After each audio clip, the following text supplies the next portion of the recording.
Olá, bom dia! Há quem prefira passar bem longe. Para muitas pessoas, o espaço pode trazer medo, sofrimento, angústia, tensão. Sentimentos que são deixados de lado por pelo menos 2 horas para pacientes e funcionários de um hospital em Uberlândia. Como? O repórter Roberto Alves mostra agora. Para todo lado, o aviso. Mas por alguns instantes a regra é quebrada. Ora pelo som do sax, ora pelo violino. Tudo isso na recepção de um hospital. Aquela ansiedade que o paciente tem de entrar no hospital, ela é quebrada por um ambiente muito mais agradável, né? Muito mais acolhedor e humanizado. Pacientes e principalmente os acompanhantes, que muitas vezes passam horas esperando, gostaram. Essa música, ela acalma um pouco o ser humano, ela traz um pouco assim de calma. Quem está ali trabalhando também. Fica um ambiente mais agradável, até para nós funcionários e os pacientes também. Em quase 30 anos de profissão, tocar em um hospital é uma novidade para Adeilson. A sensação é ótima, a gente trazer conforto às pessoas que estão adoentadas, né? Tornar um pouco aquele momento infeliz mais alegre. Não é só quem está na recepção que aproveita, não. A música contagia também outros ambientes do hospital. Aqui está, ó, tesouraria. Mais aqui à frente tem a sala dos médicos. Silêncio mesmo por aqui, só nos quartos e no centro cirúrgico. O nome hospital já é um nome tenso, né? O clima hospitalar é um clima tenso. E nada como a música para quebrar esse clima. São apenas 2 horas, uma vez por semana e só durante o mês de janeiro. O suficiente para deixar o comecinho de ano, digamos, bem mais suave. Estou sentindo muito bem aqui nesse lugar, aqui, ouvindo essas músicas.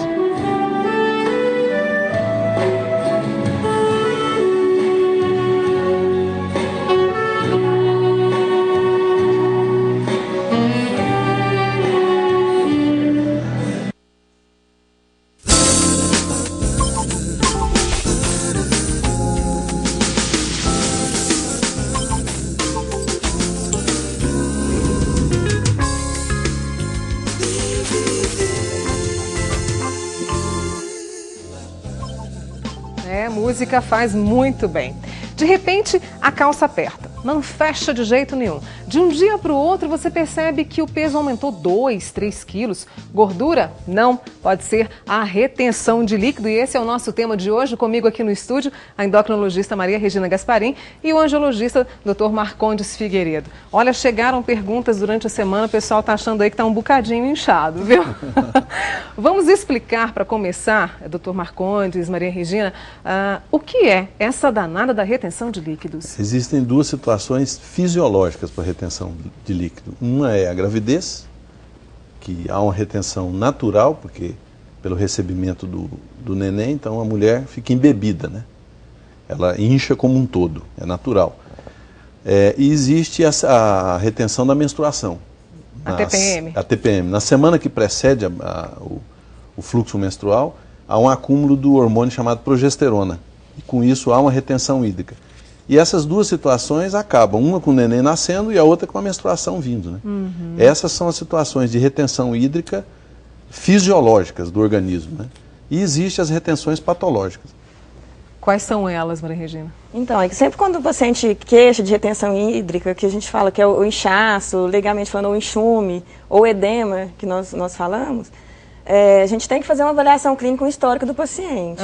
Então tem essa, como o Dr. Marcondes falou, que é fisiológico. O que é o fisiológico? É o normal, é natural, que às vezes as pessoas falam que acham que é algum problema. Então, quando tem um edema ou um inchaço que não seja nessas situações, na verdade não é que é uma doença, a retenção. É um sinal de que alguma coisa não está indo bem. Uhum. Então nós temos que fazer as investigações, assim, nós temos que investigar algumas doenças endocrinológicas, então, o hipotiroidismo é comum, é uma coisa que a gente tem que investigar.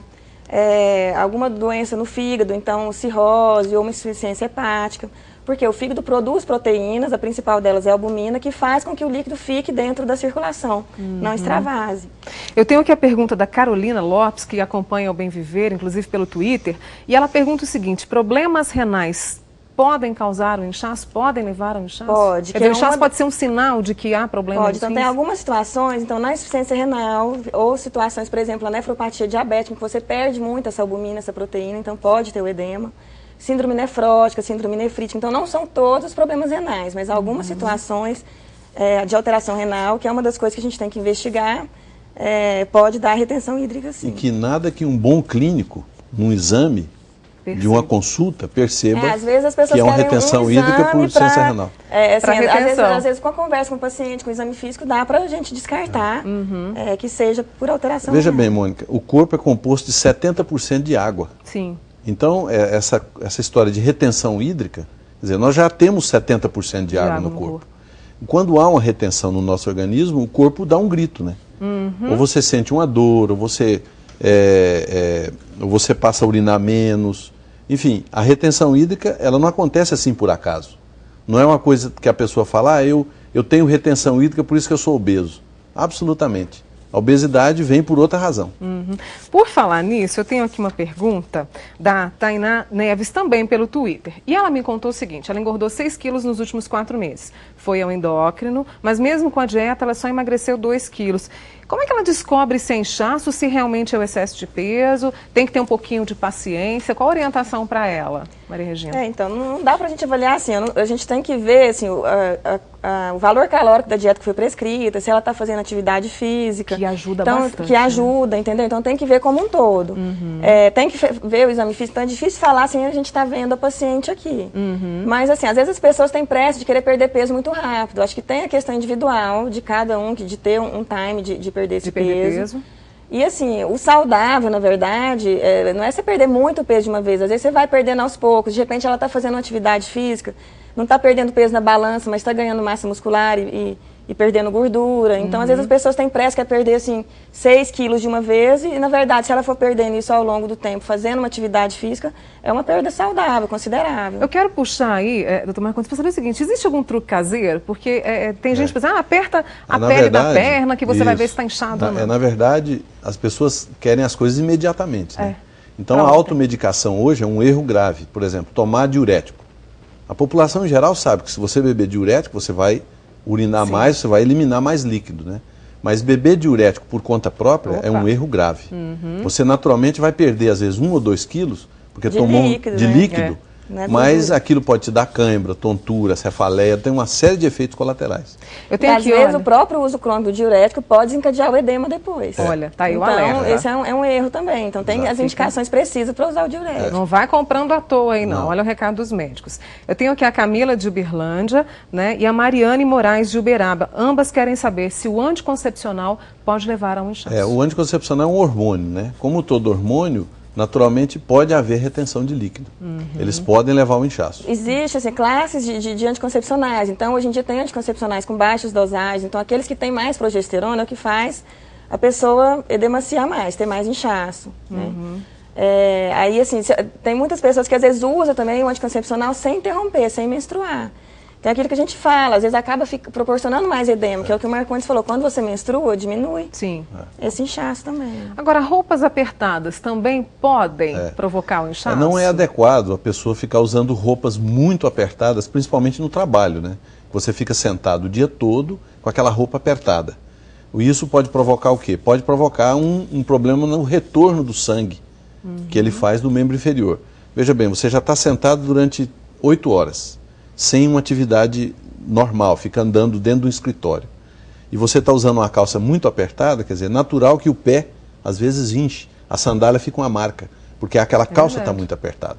Então, a recomendação para o trabalho seria você ir com a roupa mais leve, né? Agora, usar uma calça assim para você ir num cinema, fazer uma saída rápida, tudo bem. Tudo bem, não tem Mas problema. aquele do dia a dia, não. Agora, no escritório, né, para quem trabalha muito tempo sentado, usar aquele apoio, né, debaixo da mesa, levantar um pouco, fazer uma caminhadinha. O que a gente orienta para as pessoas que ficam trabalhando sentado ou em pé, seria aquele exercício de tiptoe, né, de levantar a panturrilha.